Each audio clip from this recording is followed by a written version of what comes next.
कई बच्चों की है और लोकतंत्र के महापर्व की तारीखों का ऐलान हो गया। छत्तीसगढ़ से मनमोहन नेताम हमारे सहयोगी जुड़ गए। मनमोहन, तारीखों का ऐलान हो गया है, छत्तीसगढ़ में कितने चरणों में मतदान होना है और कहाँ कहाँ होगा?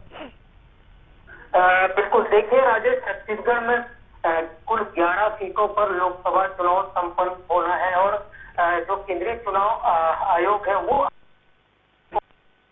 मतलब आज से आदर्श आचार संहिता लागू हो गई है। छत्तीसगढ़ के जो 11 लोकसभा सीट की बात करूं तो छत्तीसगढ़ की 11 लोकसभा सीटों में 3 चरणों में मतदान होने हैं और 3 चरणों की बात करूं तो पहला चरण 19 अप्रैल को होगा।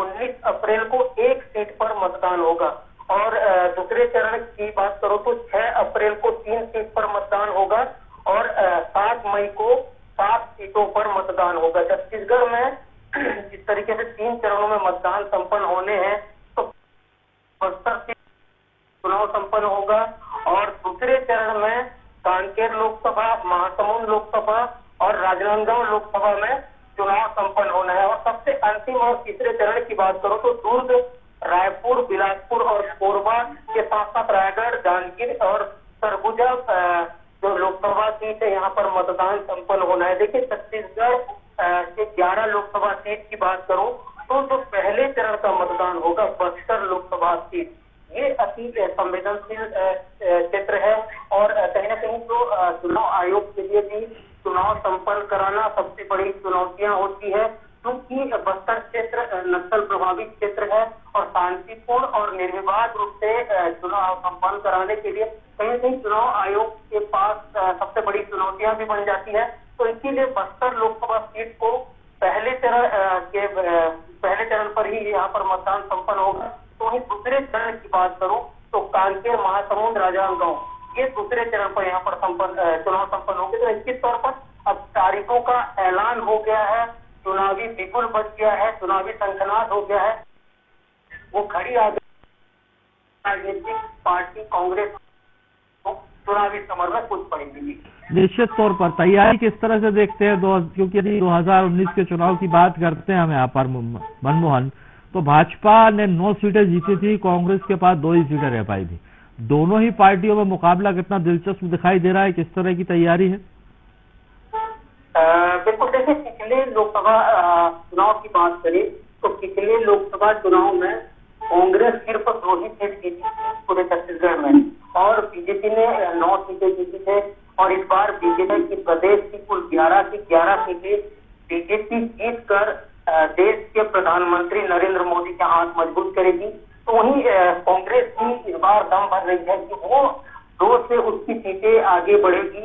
बहरहाल देखने वाली बात होगी राजेश की, छत्तीसगढ़ की जो जनता है वो कांग्रेस पर विश्वास करती है या फिर भाजपा पर मुहर लगाती है। छत्तीसगढ़ में इस बार हमने देखा है कि बड़े जो दिग्गज चेहरे हैं और चुनावी मैदान में उतारी है। कुछ पूर्व मुख्यमंत्री भूपेश बघेल चुनावी मैदान में है, तो वहीं बात करो तो पूर्व गृह मंत्री ताम्रध्वज साहू पर भी पूरा भरोसा किया गया है। तो वहीं बीजेपी की बात करूं तो बीजेपी ने भी इस बार बड़ा दांव खेलते हुए अपने बड़े प्रत्याशियों को, अपने कद्दावर नेताओं को चुनावी मैदान में उतारा है। निश्चित तौर पर तो एक तरफ बीजेपी जहां क्लीन स्वीप की तैयारी में है, तो वहीं कांग्रेस भी बचाव के लिए यहाँ पर बड़े दिग्गजों को मैदान में उतार दिया है। चलिए, अब ये 4 जून को तय हो जाएगा कि यहाँ पर किस पार्टी के दावे में कितना दम है। शुक्रिया मनमोहन जानकारी साझा करने के लिए। तो ये बड़ी खबर है आपकी टीवी स्क्रीन पर, लोकतंत्र के महापर्व की तारीखों का ऐलान हो गया है, यानी कि 7 चरणों में मतदान होगा और 543 सीटों पर मतदान किया जाएगा। चुनाव आयोग ने प्रेस कॉन्फ्रेंस की और प्रेस कॉन्फ्रेंस के जरिए ये तस्वीर साफ कर दी है कि लोकसभा चुनाव की तारीख क्या होगी और कब कब किस किस तारीख को किस किस स्थान पर मतदान किया जाएगा। चलिए, चुनाव आयोग ने तारीखों का ऐलान कर दिया है, यानी कि 7 चरणों में लोकतंत्र के महापर्व तारीखों का ऐलान हो गया है और जिसमें मध्य प्रदेश की यदि हम बात करते हैं तो मध्य प्रदेश में 4 चरणों में मतदान होगा और जिसमें मतदाता अपने मत का प्रयोग कर सकेंगे और 4 जून को नतीजे आएंगे, जिससे यह स्पष्ट हो जाएगा कि जो पार्टियां दावा कर रही हैं, यदि कोई पार्टी क्लीन स्वीप का दावा कर रही है तो वहीं दूसरी तरफ कांग्रेस की बात करते हैं तो वो ये कहती है कि 10 से 15 सीटें जीत रही है। किसके दावे में कितना दम है, ये आने वाली 4 जून को पता चल जाए। फिलहाल के लिए